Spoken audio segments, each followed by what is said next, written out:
بسم الله الرحمن الرحيم الحمد لله رب العالمين والصلاة والسلام على أشرف الأنبياء والمرسلين سيدنا ونبينا وحبيب قلوبنا وشفيع لذنوبنا وتبيب نفوسنا أبي القاسم محمد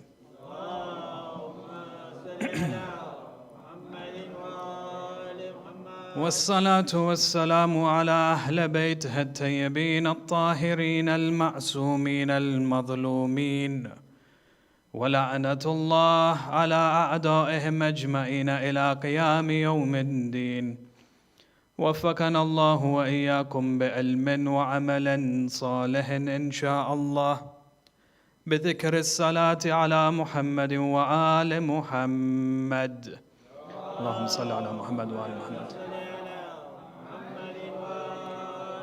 أما بعد فقد قال الله عز وجل في كتابه الكريم بسم الله الرحمن الرحيم واذكر في الكتاب إبراهيم إنه كان صديقا نبيا آمنا به صدق الله العلي العظيم اللهم صل على محمد وعلى محمد.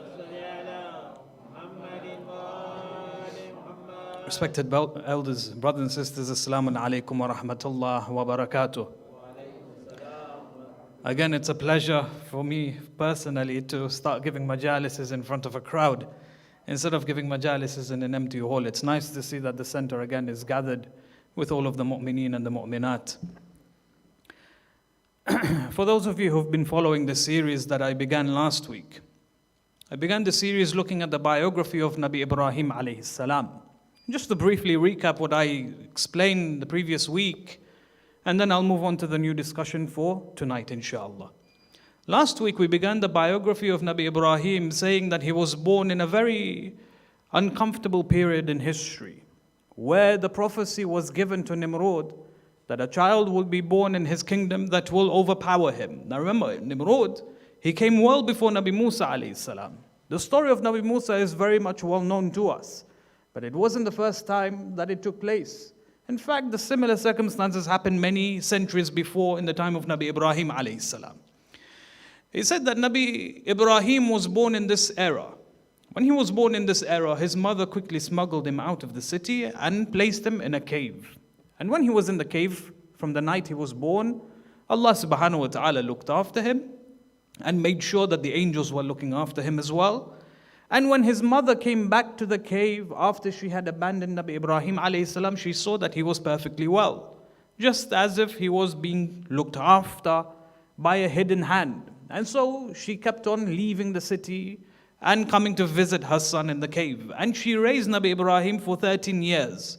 At the age of 13, Nabi Ibrahim decides to leave the cave and head towards the city. When he comes towards the city, he asks for his uncle, Azar. Now the Quran, we spoke about this last week.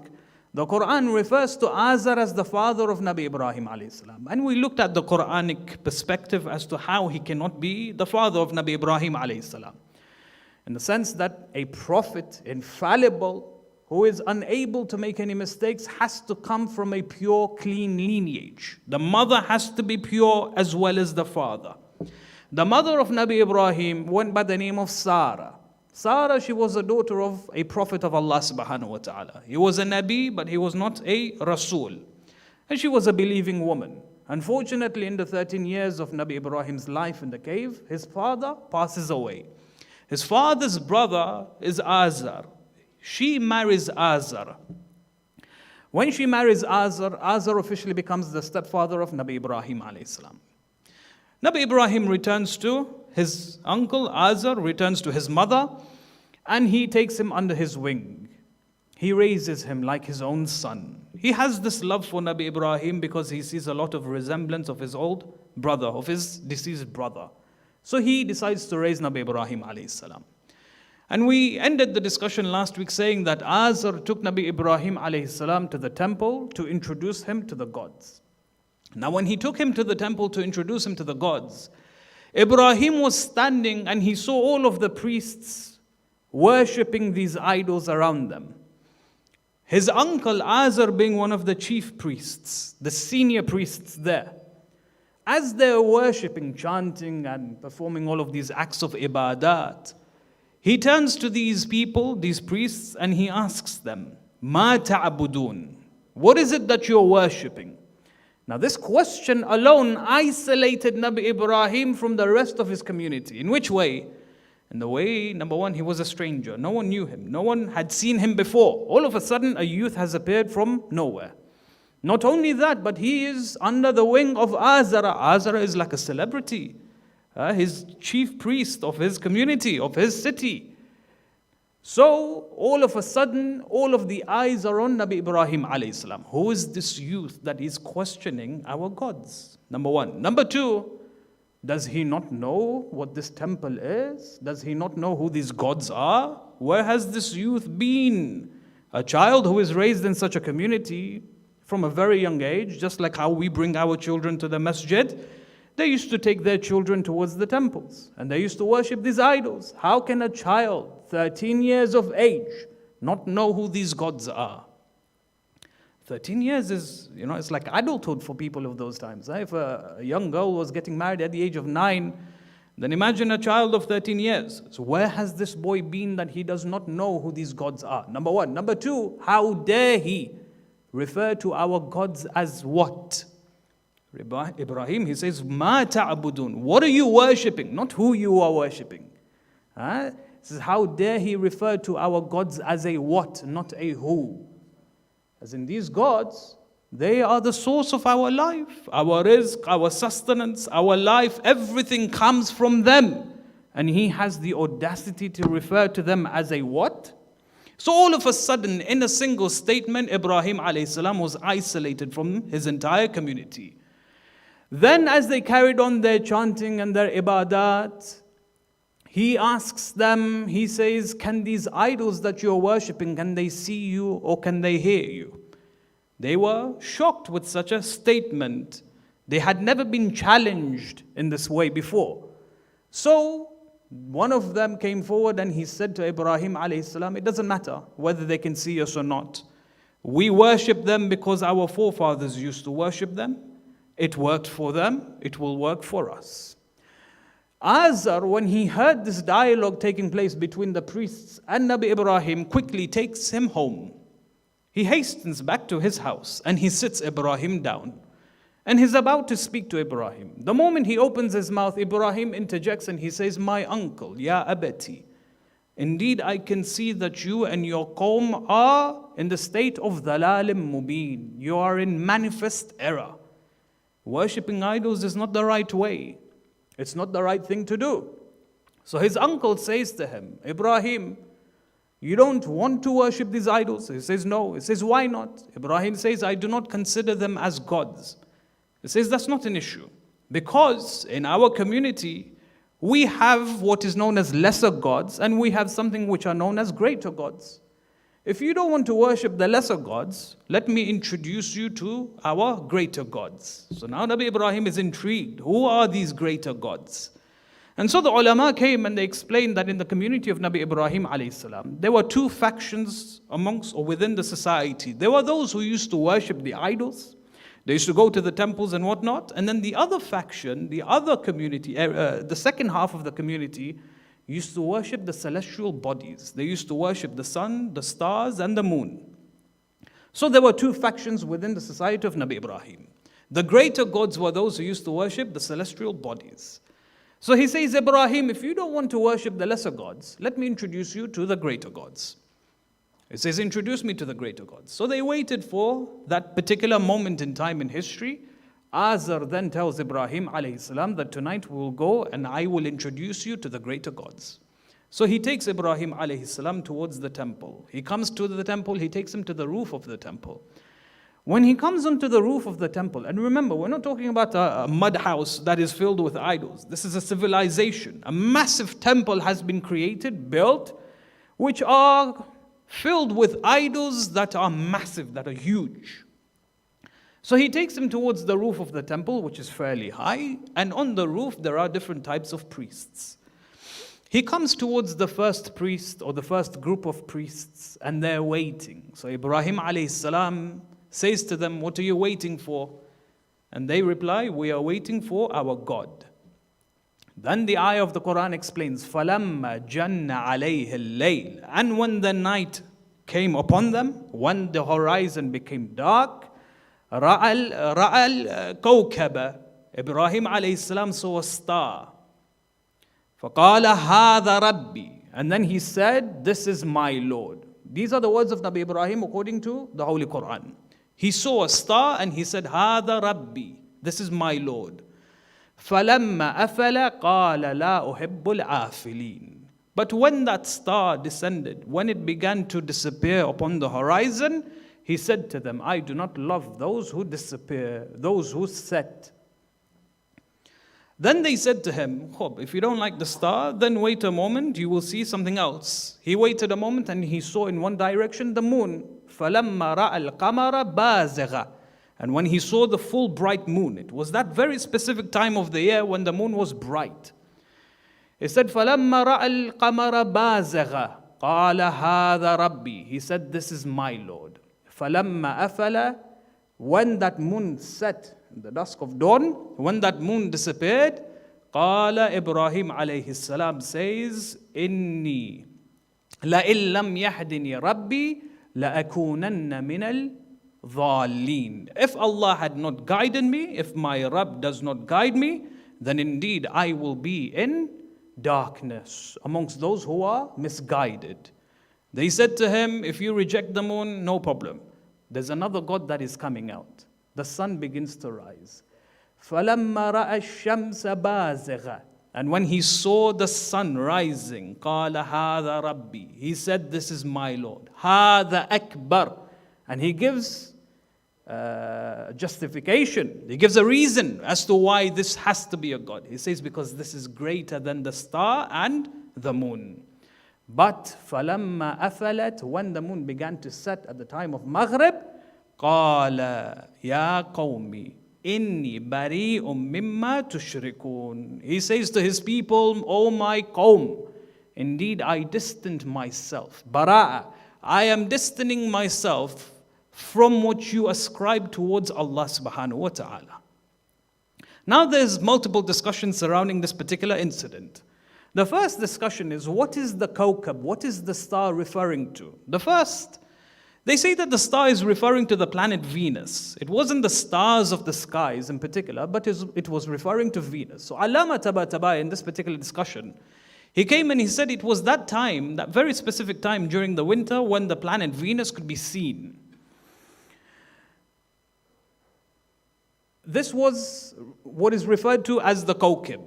The second discussion is the discussion surrounding the infallibility of Nabi Ibrahim alayhi salam. Why does he come forward and he says that this is my Lord? When he sees the sun, when he sees the star, or when he sees the moon, he specifically says, Hada Rabbi, this is my Lord. Here, ulama have different opinions. And there are 4 or 5 different opinions given to us by different ulamas from different variations or variations of different fields. Because if you and I believe that Nabi Ibrahim momentarily, whether it be for an hour or 2 hours or even 8 hours during the night, believed that the star or the moon was his Lord, then this places a question mark on his infallibility. And we believe that he is infallible from the very moment he was brought into this world. But there are those amongst the ulama that say that no, this was before his bi'thah. This was clearly before his bi'thah. He had no communication with alim al-malakut.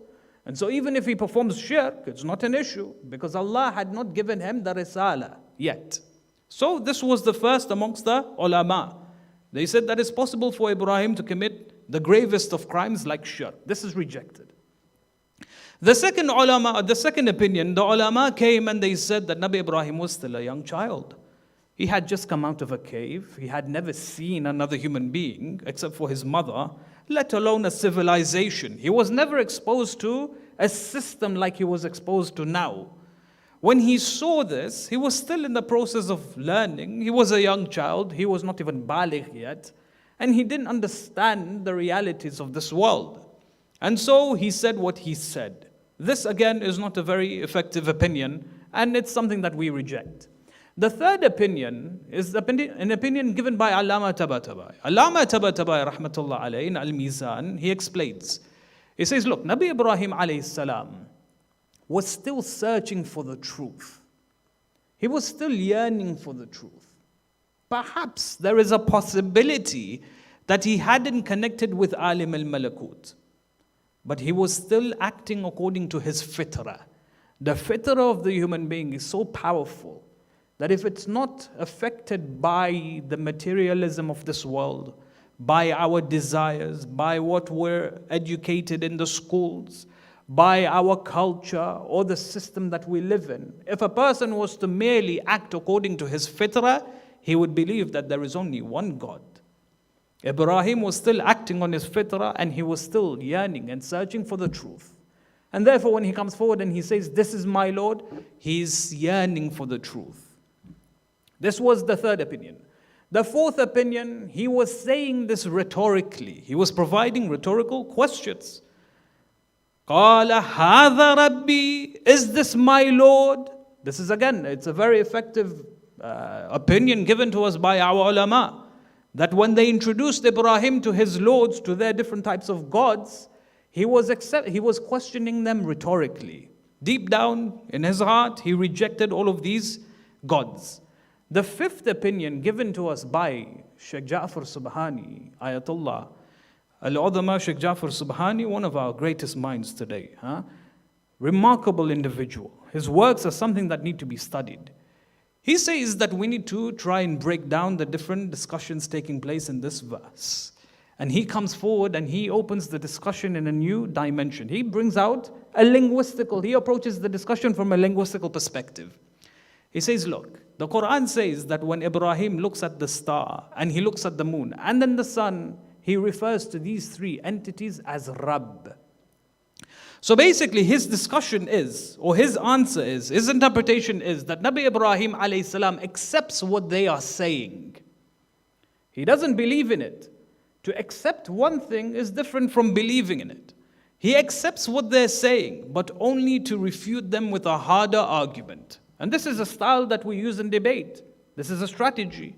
Your opponent presents you with something, you accept it, you take it, but then you build a greater argument against them, and you prove them wrong from what they've said and what they've presented you with. It's a style that people usually use in debates. So Nabi Ibrahim alayhi salam, when they came to him and they said that this moon is our Rabb, and the star is our Rabb, and the Shams is the Rabb, Ibrahim takes it, he accepts it, and then he gives them a harder refutation, something that they cannot recover from. And what is that? When they said that the star is our Rabb, he said, okay, it's our Rabb, but it can't be our Rabb. Why? Because this star disappears. The moon is our Rabb, okay, fine, the moon is our Rabb, but then it can't be our Rabb. Why? Because the moon disappears. Likewise, the sun, it's our Rabb, fine, but it can't be our Rabb because the sun disappears as well. So Sheikh Jaffer Subhani comes forward and he says, let's break up the discussion. What is the meaning of Rabb? There's a difference between a Rabb and a Khaliq. Allah is Khaliq, Allah is Rabb. What's the difference between the two? A Rabb is a mudabbir, someone who organizes affairs, a manager, a leader. When he organizes the affairs of the people, for example in his work or in his home, he's known as a Rabb. A Rabb is someone who organizes affairs. A Khaliq is someone who creates something from nothing. There's a difference between the two. When you refer to a husband or a father, or for example a person who looks after those who are dependent under him Islamically, you refer to him as Rabb al-Bayt, the Lord of the house, technically if you were to translate it in the English language. Someone who arranges the affairs of the household. This person is known as a Rabb. When you have these wonderful parks with different trees and flowers and whatnot, there is always someone who looks after these trees and flowers. Yes, every day he comes, he plants, and he waters these flowers and different plants and whatnot. You refer to this person as Rabb al-Bustan, because he controls the affairs of that particular garden or park. Therefore, when you look at the sun in one capacity or another is a Rabb as well. because the sun holds in affairs and controls the affairs of the solar system. The stars as well, they have their own individual solar systems. It handles their affairs. The moon's relationship with the earth, it's a Rabb as well, because the moon controls certain affairs with regards to the earth as well. This is point number one. Point number two, when we refer to Allah as Rabb al-Alameen, what does it mean? By the way, if you refer to Ar-Razi in his Tafsir al-Kabir, as well as Allama Tabrasi in his Majma' al-Bayan, they say that Rabb is here the meaning of Rabb is the same as Khaliq. So you have certain ulama that say that Rabb means Khaliq, but here Sheikh Jaffer Subhani is showing that there's a difference between the two. The second point is, when we say that Allah is Rabb al-Alameen, what does that mean?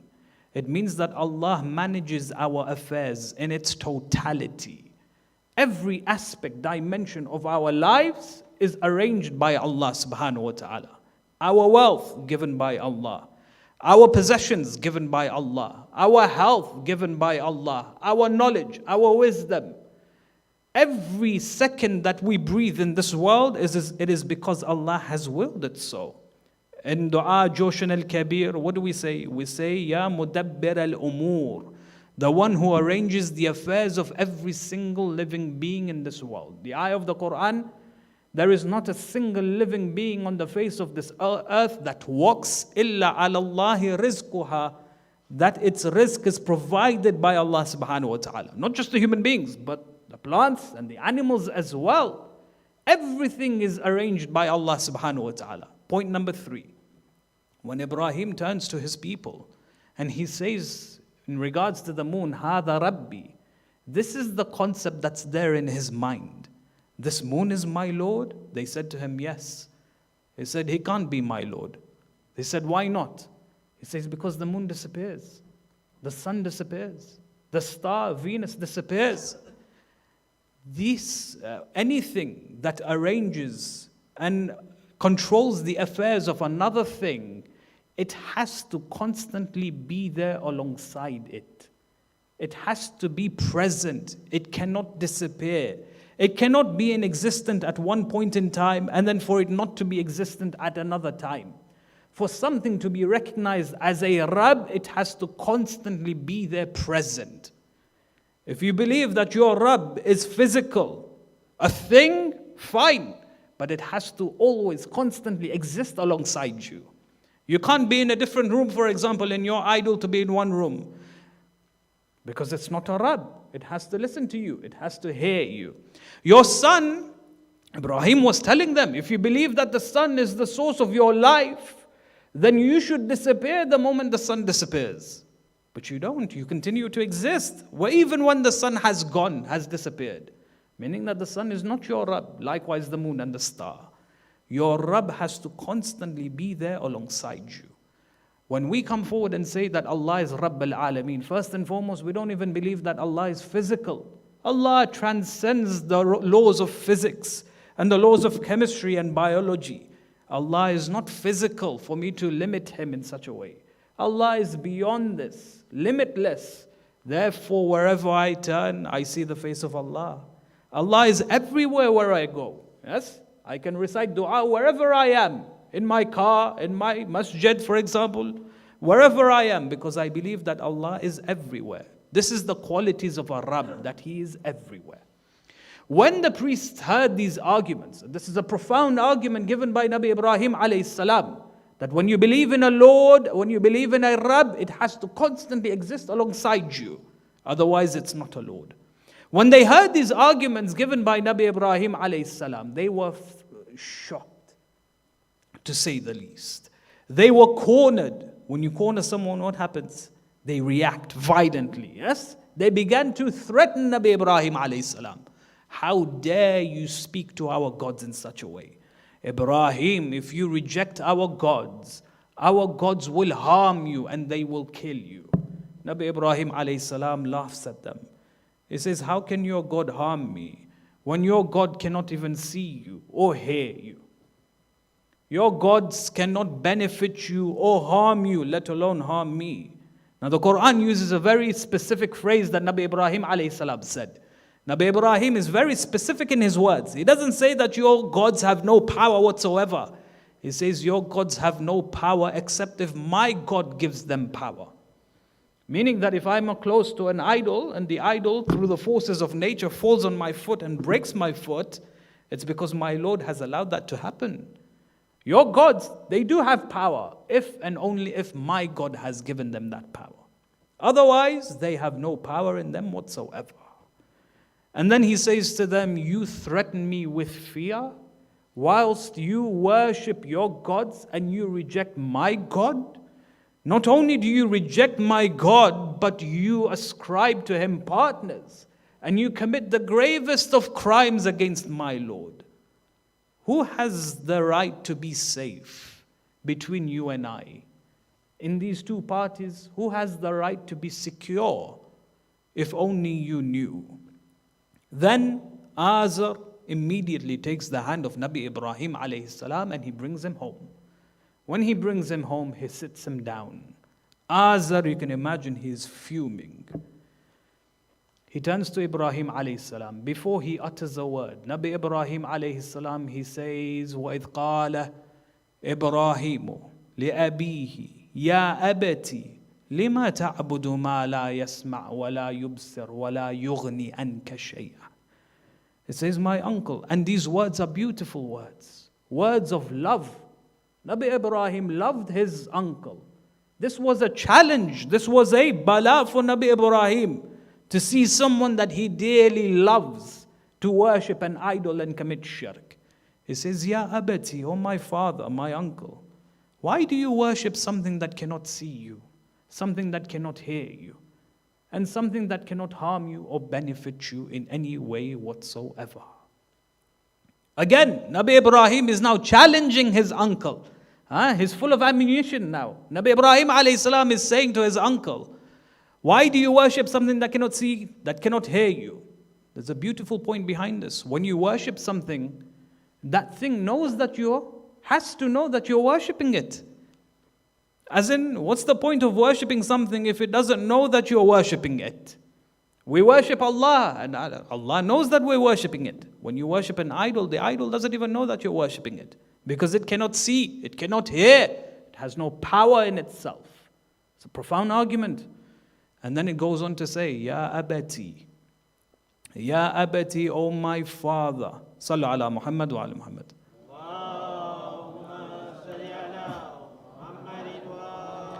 He says, Ya abati, inni qad ja'ani min al-ilm ma lam ya'tika fattabi'ni ahdika siratan sawiya. He says, my uncle, my dear uncle, ilm has come towards me, which has not come towards you. So follow me, and I will show you how to come towards the path of truthfulness and purity. Another phenomenal argument. What's the argument? He says, when you worship something, this idol that you're worshipping it, has the idol given you knowledge how to worship it? You know, sometimes you come across people, they raise their hands this way, they raise their hands this way, they get on their knees. They provide certain food to the idols. As in, how do you know that the idol wants to be worshipped the way you're worshipping it? Has the idol communicated with you? Has the idol given you knowledge how to worship it? You bring him a plate of food. How do you know that it's too spicy for it? Maybe it's too sweet. Maybe it's not in his appetite to eat that particular meal. Has knowledge come to you that this is how you're supposed to present yourself to the idol? He says, knowledge has been given to me, how I should worship my God. So follow me, and I will take you to the path of purity and truthfulness. He says, Ya abati la ta'abad al-shaytan. Inna al-shaytana kana lirrahmani asiya. Do not worship shaitan. Do not worship these idols, because by worshipping these idols, you're worshipping shaitan.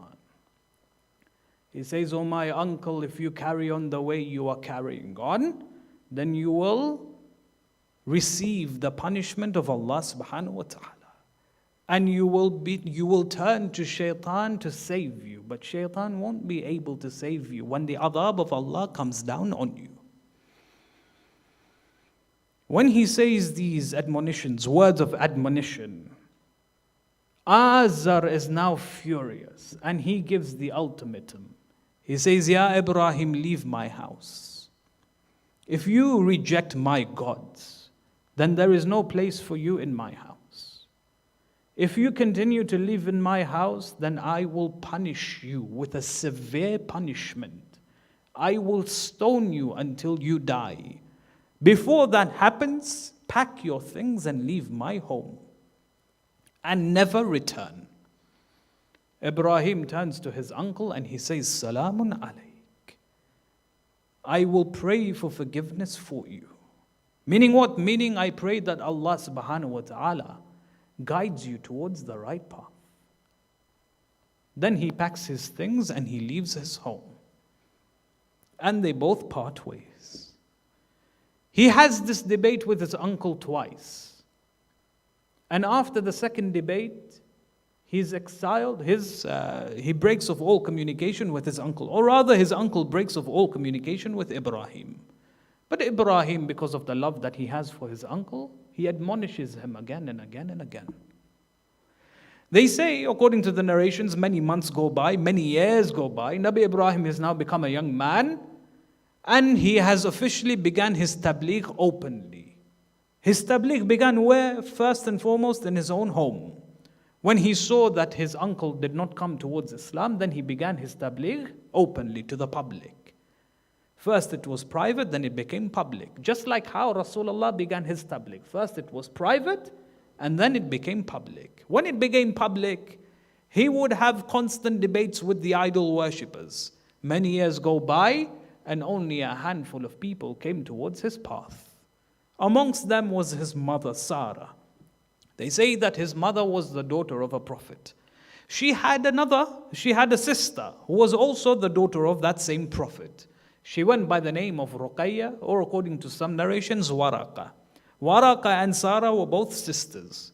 She had two children, a boy and a girl. The girl was Sarah. Yes? She eventually became the wife of Nabi Ibrahim alayhi salam. So Nabi Ibrahim and Sarah were first cousins. They were both they were both children of a prophet of Allah subhanahu wa ta'ala. She had a brother. Sarah had a brother by the name of Lut. Nabi Lut alayhi salam. Nabi Lut and Nabi Ibrahim were first cousins. So, the story when the angels came down and they were on the verge, they were going towards Nabi Lut to destroy Qawm Lut. First they came to Nabi Ibrahim alayhi salam. This is because they were contemporaries. They were in the same era. And of course, this is something that we see in history constantly. That when the Prophet comes towards his people, only a small fraction of people join the camp of Tawheed. We see it in the time of the Holy Prophet of Islam. We see it in the time of Nabi Nuh, in the time of Nabi Musa, Nabi Isa. Only a handful of people join the camp of truthfulness. And again, we see it in the time of Abu Abdullah alayhi salam as well. Only a handful of people, 72 in an empire of Muslims, only 72 were alongside Imam al-Husayn on the 10th of Muharram. And not only that, out of this 72, a good handful of them, about 30 or so, joined the camp of Abu Abdullah the night before Ashura, led by none other than Hur ibn Yazid al-Riyah. They say that Hur, when he came towards Abu Abdullah, he came crying and weeping. He came to Imam Husayn alayhi salam with his hands tied behind his back, mourning. He was crying. He was shamed. He was embarrassed. Imam al-Husayn, when he sees him, he says, Ya Hur, what took you so long? I've been waiting for you, Ya Hur. On the 10th of Muharram, he fights valiantly until they overpowered him and they killed him. Abu Abdullah sits alongside him. He says, Ya Hur, you are now free, the way your mother has named you free. Ya Hur, you are free in this world as well as in Akhirah. The 10 horse riders, the 10 horse riders that were presented by Umar ibn Sa'ad. He said to them, trample on the bodies of the shuhada. They dragged the bodies of the shuhada and they laid them down one after the other. But then history tells us that each and every tribe came towards these shuhada and they would take their bodies away. Umar ibn Sa'd would say to them, "Where are you taking the bodies?" And they would reply, they would say, "You are not to touch these bodies. They are the sons of our tribes. Dare not you trample on these bodies." One by one their bodies were taken away until the sons of Bani Tamim, they came and they took the body of Hur away. When they began taking the body of Hur away, Zainab from Tel Zainabiyah, she cries out. She says, "O sons of Tamim, you take away the bodies of Hur, but the body of the master of Hur, you leave it stranded in the sands of Karbala." Inna lillahi wa inna ilayhi raji'un. Saya'lamu alladhina zalamu ayya munqalabin yanqalibun. We pray to Allah subhanahu wa ta'ala, on this night is the night of our marhumeen, our brothers and our fathers and our mothers and our daughters and sons who have all passed away. We pray that Allah gives them the shafa of Rasulullah and of Aba Abdullah alayhi salam, to raise their positions alongside the Ahlul Bayt alayhim salam. Surah Al-Mubarakatul Fatiha.